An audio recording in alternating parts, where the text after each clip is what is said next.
I'm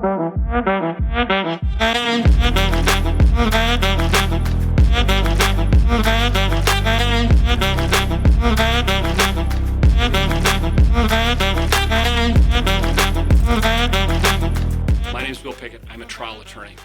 I work for LGP law firm here in Yakima, Washington.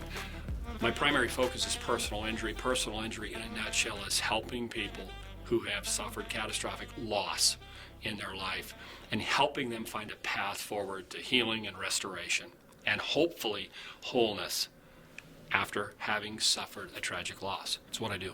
That's what I do. Personal injury in the quote-unquote legal world.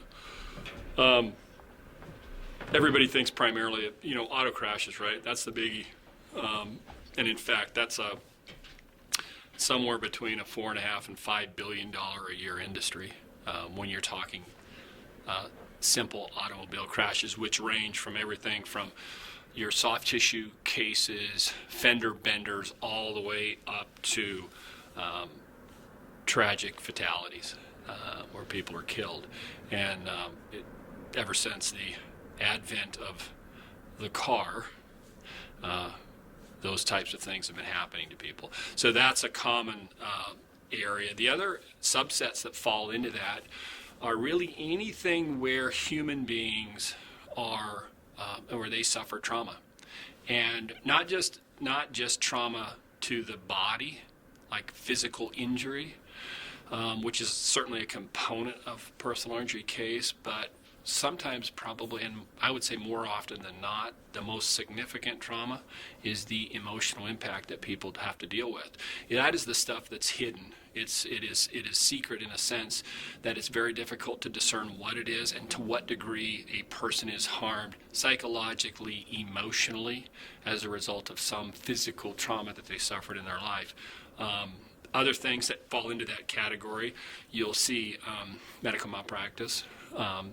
We all love, trust, and need physicians and hospitals, healthcare providers, but they're also human, and they make mistakes, and sometimes those mistakes injure people if they don't follow specific applicable standards of care.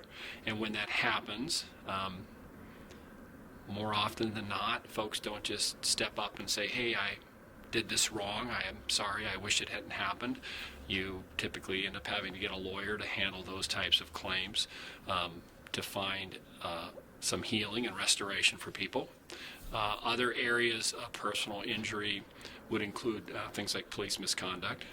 Those are cases where, and again, to clarify, we love and respect and appreciate quality law enforcement, but like every aspect of occupation or profession in this world today, there are certain folks who probably shouldn't be in that particular area, and sometimes they do things that are not within the bounds of the law. They harm people, and that ranges from, again, wrongful incarceration, which is a harm to a human being, all the way up to significant traumatic injury, catastrophic injury, including death. So those are the kinds of claims and types of things that are encompassed in it. When you talk about a personal injury case, sometimes that word has been used negatively, right? And it's associated in the legal world. Folks think of, you say personal injury, people have been really almost trained to think about ambulance chasing and frivolous lawsuits and frivolous claims that try to target people who have money or corporations that have money. That is not the case. It's certainly not true. Personal injury is an area of law that really deals with a lawyer who is skilled, trained, capable, and resourced well enough to come alongside of another human being who's been hurt and not represent them. That's such a bad word, representing a client. It's really coming alongside an injured person, holding their hand and walking them through a trauma. And hopefully, if you do it right and the stars align, and you do your job right, you come out on the other side with that person and they find healing and restoration and a life moving forward having been through just horrible trauma. And that's what's really at the core of representing and being with people and helping people with personal injury. It's easy for me to kind of say, look, everybody needs a lawyer, right? So I've drunk the Kool-Aid. I went to law school. I got a JD, and this is what I do. It's what I feel called to do. But if you take that out of the mix for just a second, let me just put on my human person hat. It is absolutely critical when a person has been injured, oftentimes through no fault of their own, or sometimes there's contributory issues that come into play, right? Where there's more than just one person who's caused an injury, and sometimes even a client, a person that you're helping has had some role to play. So when that happens, they're incredibly vulnerable to a system that is incredibly powerful. And the system that I talk about primarily is we in this country, in this incredible country, we are responsible people. And part of that responsibility is we'll maintain insurance coverage. Why? Not because we're afraid of being sued. That's sort of been twisted that way, but people maintain insurance coverage historically because they care about other people. And they realize they're human beings. And human beings can make mistakes. And human beings can do things that hurt other people without intent, without any evil, malicious intent. And when that happens, good, decent citizens who are responsible say, hey, I've got insurance because I want to make sure if I do that, if I make that mistake and I hurt somebody, that I can actually help care for them through this insurance coverage. Here's the rub. Insurance companies aren't in the business of paying claims. They're in the business of making money. And if you go inside those companies, and I'm not trying to disparage here, I'm just trying to state fact, there's a desire to increase profitability. Well, you don't increase profitability by paying claims, whether they be righteous or not, right? So that's the system and the incredibly powerful system that's at play when people become injured, and most people don't have any idea what's happening at the point they become injured. And I know this because in another life, I worked for insurance companies, right? So we've all sinned. We've all sinned. And I know what happens. A person gets injured, that instance, that set of facts goes to an adjuster. That adjuster gets lawyers involved, and those people start immediately looking for reasons to defend. What are we defending? We're defending dollars. We're defending dollars. And to defend those dollars is the utmost importance for those corporations. So if you don't have an advocate or a representative who's very quickly on your side, you're going to be so far behind the eight ball, you may never catch up. And when I say behind the eight ball, I mean you're going to be put in a position that compromises your ability or your loved one or your family member's ability to recoup for some of the loss they've suffered. And that's part of that is about holding people, whether it be companies, corporations, or individuals, responsible for the harms that I say we collectively, all cause during the course of our life because we're human.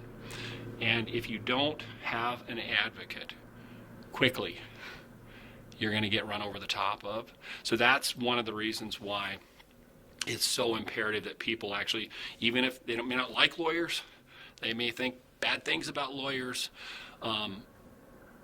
retain one. Because you need somebody that's going to look after your interest.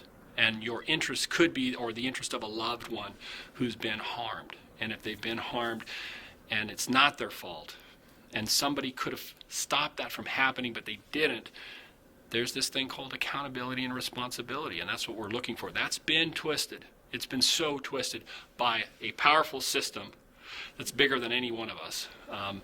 And it's concerned about keeping its money, not paying out on the claims that should be paid out on. I know that's a little bit cynical, that's somewhat cynical, but I've been in this line of work for a long time. And I will say this, I see the worst side of insurance companies regularly, right? So admittedly so, I'm somewhat jaded. And I know there are times when insurance companies do, I don't want to believe, they do step up. But what I see oftentimes, at least in my line of work, is there's a failure to step up and to help people in their time of need. And there's a reason why these logos like, the good, like a good neighbor, the good hands people, right? All these mottos that get put out there. The reason for that is because that's really where their core values should be. Unfortunately, the pressures of the modern world, I think, have diverted that a little bit into some self-serving capacities at times. Why get Bill Pickett as your lawyer versus somebody else, right? Here's the first answer to that is this: Bill Pickett may not be your right lawyer, okay? And the only way you know that, first and foremost, is you're going to have a sit-down face-to-face. I absolutely require face-to-face live meetings with potential clients on the front end of every potential case. Why? Because those clients, and I tell people this right out of the gate, you should be assessing me right now as we speak, because guess what I'm doing? I'm assessing you. And I'm asking myself, not initially, what are the legalities of the case that you're bringing to me? I'm asking myself, is this somebody that I can come alongside of and work with to try to help them navigate all the twists and turns that will probably be in front of us? And they should be doing the very same thing. Assessing, is this person, is this Bill Pickett, is this somebody that I can trust, right? Trust, because there's the basis of the relationship right there. Is this a person that has the requisite experience, right, in this particular area, in personal injury? Does he have the experience? Can I trust him? Experience.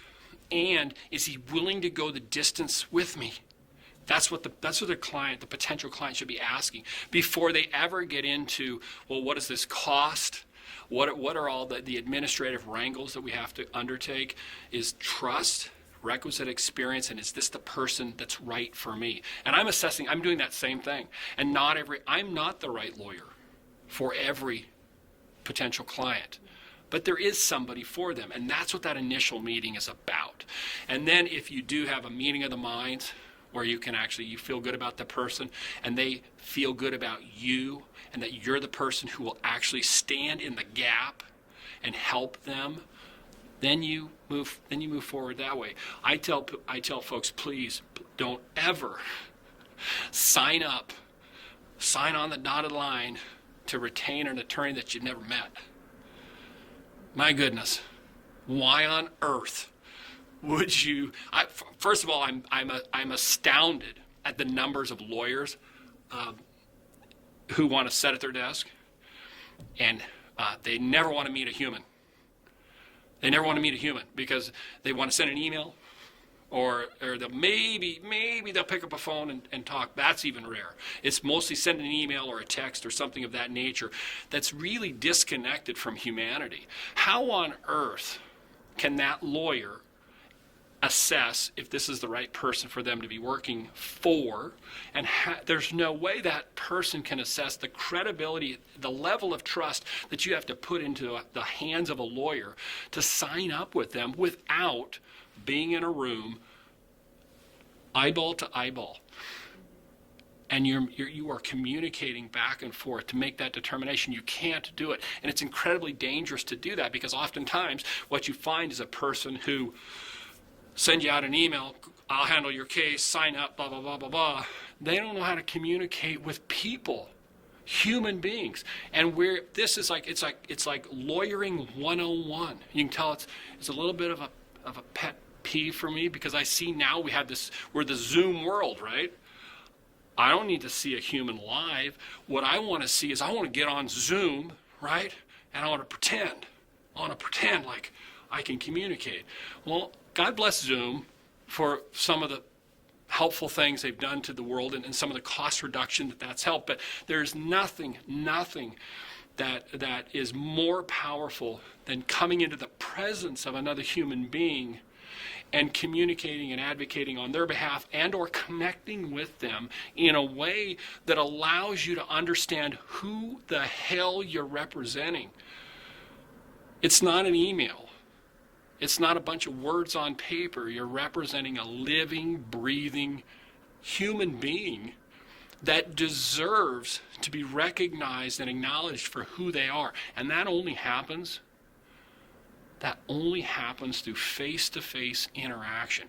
I see the world turning, making a hard left or right in a different direction, and it's troubling. It's certainly troubling for the profession of law, because at our core, you know why lawyers were created? Lawyers were created for one simple purpose: to serve others. That's it. That's it. And if you're going to serve another, you've got to know who they are. And if you don't know who they are, you can't know who they are without getting in a room face to face and communicating with them. Because some of the experts will tell you 60% of communication is what? What? It isn't what we speak. It's not the words. It's body language. It's the nonverbal communication that happens in a room between two human beings. That's 60% of communication. That's not going to happen in an email or a text message. It's not even going to happen in a phone call. Not well at all. So if we're really going to represent people and serve others, we're going to actually get in a room with them face to face, and we're going to communicate that way. And when lawyers forget that, and I'm fearful that we've forgotten it, but when we forget it and it's over, right? You know where you're going to find lawyers? You're going to have to go to an encyclopedia, because they won't exist anymore. They're going to be extinct. And somebody's going to say, look, I can hear a little, I used to say my kids, now I'll say it's grandkids maybe someday. Grandpa, what's a lawyer? Well, come here, I'll show you. Here's what a lawyer, I can't show you a real one anymore. Why not? Because they don't exist. They're extinct. And they're extinct because they forgot why they were created. To serve. Created to serve. There's no other purpose for a lawyer. And quite frankly, I don't think there's any other higher calling than to enter into a profession that is about serving other human beings. You know, lawyers are very self-conscious. Are they? Yes. So if a mentor of mine, Jerry Spence, he's a very famous national trial lawyer. He's elderly now, but he's an amazing mentor. He used to select a handful of people and take them out to his ranch in Wyoming every year. And I was fortunate enough to be able to got picked, and I got to go out to this ranch, and I spent 3 weeks out there. And it's a trial lawyer's college, right? But what they say is, we're actually going to teach you how to be a human being, because you've forgotten, because you've gone through this antisocial psychological process called law school, where you forgot to be a human. And so I went out there and spent 3 weeks with him, and one of the things he said, and I'll never forget it, he said, I'm going to describe for you what lawyers are. He said, lawyers are just a combination of a big ego, a low self-esteem, and it's all suspended over a chasm of insecurity, right? This is what lawyers are. And when you come out here to the ranch, we want to actually teach you how to be a human. Because that combination of big ego, low self-esteem, suspended over a chasm of insecurity makes for some really nasty people. And the world doesn't need more nasty lawyers or anybody. We need more human beings. So, side story, but you gotta remind me I don't even remember what the question was now. I forgot it. So, boy, the ones I think about, and they're tough. They're really hard to think about, are the ones we've lost, right? And there's a lot of folks, especially, lawyers, big ego, right? They want to talk about the victories, and they want to tell you, we've won them all. We don't lose. If a lawyer ever tells you, when you get in that one-on-one conference and they tell you, we don't lose any cases, you should run away immediately. Run from that lawyer. Because that only means one of two things. It means the lawyer is never trying cases. They're never trying cases. It could be that. Or two, they're fibbing.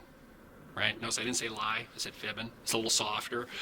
That's the only explanation, because anybody that works in the arena where you're trying to come along, folks, and help them through a traumatic injury in the legal system, if you do that enough, you pour your heart, soul, and your guts into it, you are going to lose cases. That is the nature of our system. 50% of the people that go to court every day believe in their core they never got justice. Why? Because someone's going to win and somebody's going to lose. And if you're on the losing side, you will believe that justice was denied. If you win, you're going to think, wow, justice served, right? And the ones you remember, at least the way my brain is hardwired, is I don't remember the wins. And we like everybody else that works and plays in this arena, we have wins, and I'm very proud of those victories, and I'm very happy for those clients that we were able to achieve success. But the ones I never forget, are the losses. And the reason is every time you suffer a loss at trial, and those are the cases, that's like less than 5% of your cases that actually have to go all the way into the courtroom before judges and juries to be tried. You never forget those, because by the time you get that far in, you have completely drunk the Kool-Aid. You are all in. You are all in, and you are going to fight the fight to the nth degree to try and benefit your client. And when you lose, it's almost as if somebody takes a knife and they cut your heart, right? And the pain that you feel, and you mourn. You physically, emotionally mourn the losses, and you never forget them, because those are the clients who are denied the justice that they're seeking. Absolutely denied it. And I can specifically, I will never forget a little girl, and now I'm talking a baby, birth trauma case, and 3-week jury trial. Hotly contested, insurance company who represented the physician who was alleged to have engaged in malpractice, and significant injuries to this little baby girl, and poured our hearts and souls and our time into trying to find some accountability that then would be translated into compensation, which would then be translated into care and support for services that would desperately be needed for this infant for not a short period of time, but for a lifetime, right? And 3 weeks, I remember it was a brutal, bitter winter. I remember driving over mountain passes and snowstorms to get to court to try this thing. 3 weeks, and jury gets the case, and they're out. They're not out 30 minutes. They're not out 30 minutes. They come back. Defense verdict. Defense verdict. Meaning we lost. We lost. Right there. Ugh. Cut to the heart. And it heals, but it scars over. And you never forget. And what I will never forget, I won't forget that mom. I won't forget that mom that put her trust in my ability to try and find some justice, who was still gracious, kind, and loving even when we did not. And in addition, I will never forget that little girl who is permanently injured. And I think of her often, okay? Because what happened there mattered for her life, right? And you are charged with that responsibility. So initially when that happens, there's a mourning period. I used to mourn for weeks. And then I finally, through a lot of training and some experience, and maybe probably having a few more scars on my heart, I learned that, look, you've got to have a limitation on this period of mourning, because you also have to get up, dust yourself off, and go back into the fight again. Another client, another case. And so now After 26 seasons of doing this, I give myself 3 days. I have 3 days of mourning. I think it's biblical in a sense, right? 3 days where I drop down into the depths of despair. I sort through all of do's and don'ts and things I thought were right and things that were wrong or could have been done better. I analyze in the pain of it all, which is the very best time to learn anything. If you're capable of absorbing and taking the pain of a loss and learning from it and analyzing it and not getting stuck, right? You set a time limit on it. That can be some of the most fruitful time of your life for growth, right? So I'll take, because I had to set limits. 3 days, I mourn, I analyze, I think it through, and then I get up and we move on. That's the process now. And it's been a long time to get there. And you do that through the losses. So that's one loss. I've had a lot of losses. A lot of lawyers say, "Oh, don't say you lost anything." No, you lose cases. By the grace of God, and I'm so thankful, we win more than we lose for sure. But the wins aren't what you remember. And the wins, the other thing I'll say about wins, as much as we all love to win, right? You will never learn as much about who you are as a human and about life and about how to do life well than when you learn it from a loss. If you're willing to embrace it. If you can't embrace it, it'll just be a repetitive cycle of depression, right? But if you can embrace the loss in the sense that you can learn from it, you will never have a more fruitful time of learning and growth. Emotionally, physically, spiritually, all of it combines, and it'll propel you forward into even greater things. So that's what I think about the quote-unquote losses. Very few, right? But some. We're a group that wants to keep it close to the vest, and we're trained that way. We're literally trained, and it's a really. You're not going to find, it's going to be really hard pressed to find a more antisocial group of humans on the planet than lawyers. And we're paranoid, we're just worried, like we see danger everywhere. And if you embrace that side of it, it'll be a huge negative in your life. But if you acknowledge it and say, this is some of the struggles that I have as a human being, as a professional, as a dad, as a husband, and just acknowledge those struggles, there's really a path forward. There's just a super incredible path forward, and it's a path of discovery. It's a path of excitement. It's a path of hope. And if you hide from those things, you'll never get there. But if you're willing to be, I guess, in my case, I don't think smart. I think I'm a little reckless in that regard. I'm willing to embrace that stuff.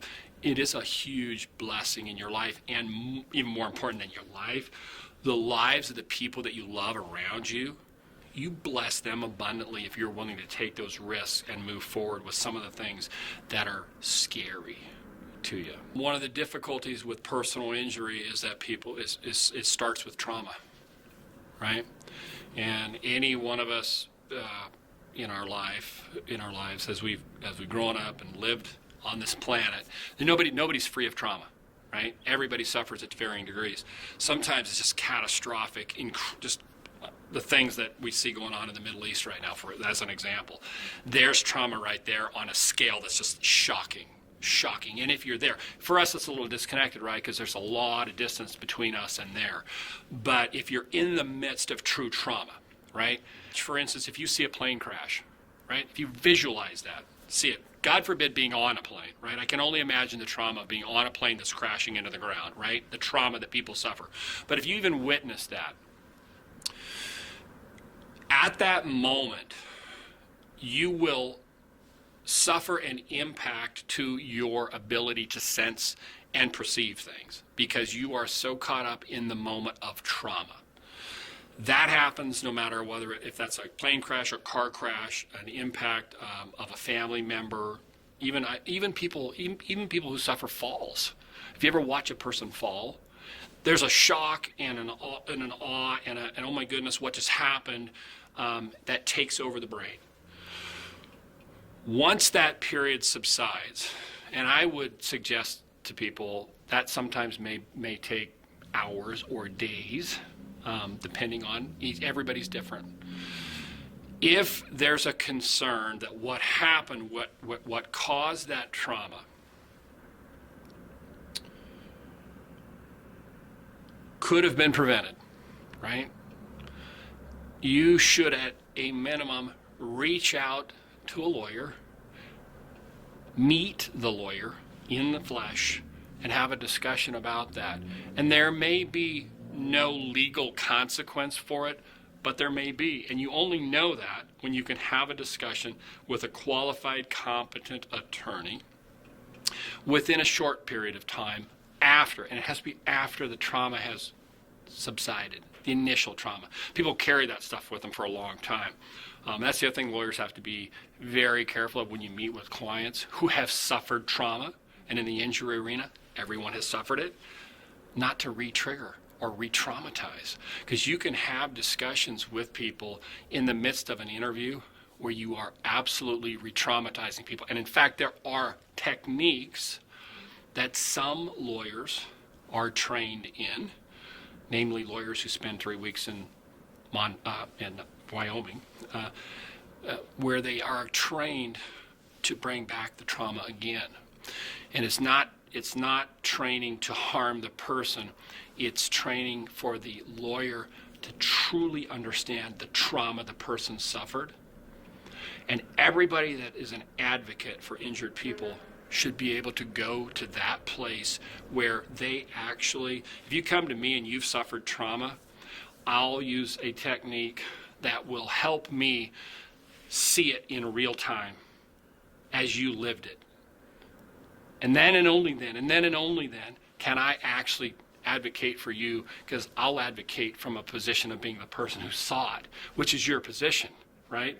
So to really truly understand trauma. So when people experience that, it's imperative that you consult with qualified, competent legal counsel to find it. Sometimes it's helping people process it. And there may not be a legal claim, and that's okay too. But if it helps people process the trauma sooner rather than later, right? Because the longer you go in that process, there are powerful systems at play that are going on behind the scenes, unnoticed by the people who suffered the trauma, that are putting building blocks in place. And those building blocks typically are walls to defend. Right? Defend against the foreign invaders. Who are those foreign invaders? Those are the lawyers that'll come in and say, wait a second, what happened here? There's a way this could have not happened. There's a way that things should have been done to prevent this trauma from being inflicted upon this human being. And you got to break down those walls. And the sooner you get to counsel, the better off you are, because once the wall is constructed, it's incredibly difficult to penetrate, right? Not insurmountable, but incredibly difficult. So the more time that goes by, so I wouldn't say call 911 and then call me. I wouldn't say that. But I would say once that trauma subsides and there's a period of some calmness, reach out. Just reach out to the right lawyer. Reach out to the lawyer that's going to want to meet with you, and they're going to care, and they're going to want to listen, right? I can do a lot of talking, lots of talking, but when I'm meeting with clients, if I'm meeting with a client and they're telling me about their trauma, I'm listening. I'm listening for everything they're telling me, because that's the best way to assess. If you or someone you love finds themselves in a situation of trauma, do not hesitate. Pick up the phone and call. lgplawfirm.com. We're easy to find, easy to locate here in Yakima. What you'll get, at a minimum, you'll get a listening, caring person who is more than willing to take the time to meet with you to try to process what happened and to give you the very best advice that we can give you. Whether that manifests itself into a claim or not, we would be honored, and it would be our privilege to do that for you.